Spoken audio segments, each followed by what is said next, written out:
अगर आप SS music से जुड़े रहना चाहते हैं तो इस चैनल को सब्सक्राइब करें और बेल आइकन को दबाना ना भूलें।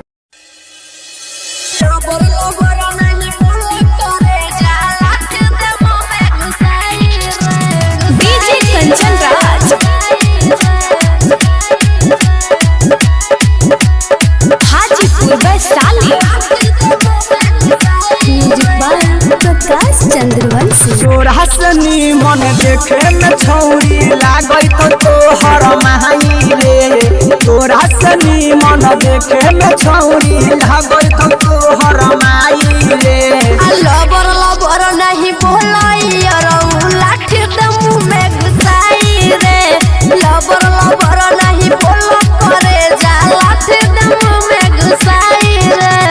सोरहसनी मन देखे में छौरी लागई तो तोहर माई रे। सोरहसनी मन देखे में छौरी लागई तो तोहर माई रे।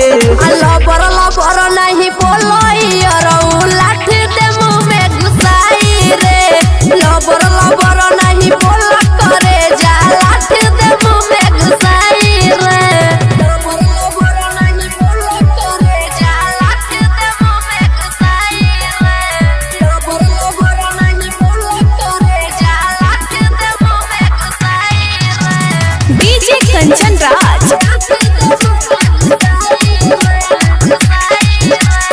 हाजीपुर वैशाली सुर संगम रिकॉर्डिंग स्टूडियो साहिबगंज। देखनी हलाली ओठ लाली लगइले चेहरा पमे कप फेसियल करइले। बड़ चर के बात नहीं बोल तू यार हो। भूल जाइब तू हारा से कहरतानी प्यार हो। पता बा हमारा सुनी के तोहर हो जाई बीपी हाई रे।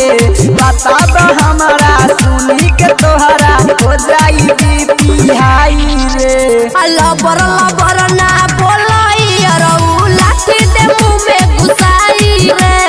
लबर लबर ना बोला करे जा लाठी दे मुँह में घुसाई रे। लबर लबर नहीं बोला करे जा लाठी दे मुँह में घुसाई रे।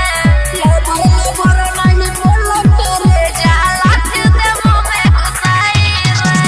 डीजे कंचन राज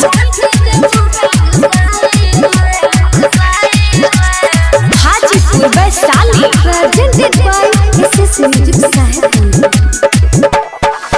कहतानी बतिया सोना मानिल तुमरा एक मन करल जाके धइल हिकोरा। छोटा कानी रहुआ इज्जत करता हमार हो।